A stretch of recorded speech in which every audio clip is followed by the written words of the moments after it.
नमस्कार, मी वैद्य इंदिरा साठे. वात्सल्य गर्भसंस्कार या आपल्या यूट्यूब चॅनलला तुमचे स्वागत करते. आपण गोष्टीमार्फत गर्भातल्या बाळाच्या मनाला, बुद्धीला आकार देणार आहोत. बाळाला गोष्ट सांगण्यासाठी तुम्ही स्वच्छ, शांत, निवांत, प्रसन्न जागी बसा. तुम्हाला कम्फर्टेबल वाटेल अशा जागी तुम्ही बसा. तुमच्या पाठीला, कमरेला आधार द्या. तुमचे डोळे बंद करा. मन शांत करा. तुमचे दोन्ही हात तुमच्या ओटीपोटावर ठेवा. तुमचे दोन्ही हात पोटातल्या बाळाला स्पर्श करत आहेत अशी कल्पना करा. तुमचे चित्त एकाग्र करा. तुम्ही मनाने, भावनेने पूर्णपणे बाळाशी जोडल्या गेल्या आहात असं अनुभवा. बाळाशी एकरूप व्हा. आता तुम्ही जी काही गोष्ट ऐकणार आहात ती पूर्ण लक्ष देऊन ऐका व तशी कल्पना करा, म्हणजे ती गोष्ट बाळापर्यंत पोहोचेल. आता आपण गोष्टीला सुरुवात करीत आहोत. बाळा, आज मी तुला गोष्ट सांगणार आहे. ती अतिशय लक्ष देऊन ऐक, कारण या गोष्टीमुळे तुला जीवनाकडे बघण्याचा दृष्टिकोन उत्तम प्रकारे ठरवता येईल आणि जीवनातील खरा आनंद आपल्याला घेता येईल. बाळा, एका शेतकऱ्याची गुलाबाची बाग असते. गुलाब हा खूप सुंदर, मनमोहक, सुगंधी फूल आहे. म्हणून गुलाबाला फुलांचा राजा म्हणतात. त्या गुलाबाच्या बागेत खूपच छान छान गुलाब आलेले होते.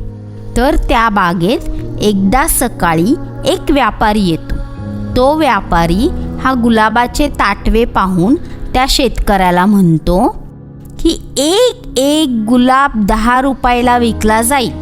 कारण व्यापाराच्या दृष्टिकोनातून व्यापाराला म्हणजेच बिझनेसला, पैशालाच जास्ती महत्त्व आहे. म्हणून तो तसा विचार करतो, कारण तो व्यापारी असतो.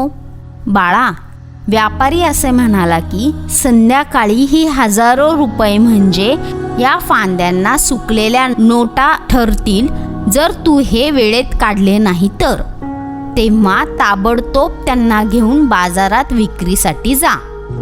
बरं का बाळा? दुपारी तिथे एक कवी येतो.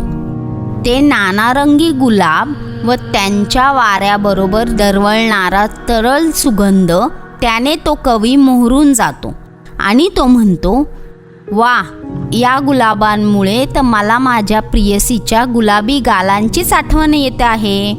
बाळा, आणि ज्यावेळी संध्याकाळ होते त्यावेळी तिथे एक संत, साधू येतात. ते त्या फुलांना बघून म्हणतात, काय सुरेख गुलाब आहेत, किती हळुवार या पाकळ्या आहेत. मला या प्रत्येक पाकळीवर परमेश्वराची स्वाक्षरी दिसत आहे. बघ बर का बाळा, या संताला ह्या फुलांमध्ये परमेश्वराने केलेले सुंदर काम दिसले, तर व्यापाऱ्याला व्यापार दिसला, कवीला काव्यपंक्ती सुचल्या. म्हणजे काय तर जशी ज्याची दृष्टी तशी त्याला सृष्टी दिसते व त्याचप्रमाणे आपण जसा विचार करू तसे आपल्याला आजूबाजूचे जग दिसते. त्याचप्रमाणे आपल्यावर सुखाची व दुःखाची वृष्टी होते. आपल्याला त्याची जाणीव होते. बाळा, आपली दृष्टी नेहमी चांगली हवी, म्हणजे आपल्याला आजूबाजूचे जग देखील हे सुंदरच जाणवते.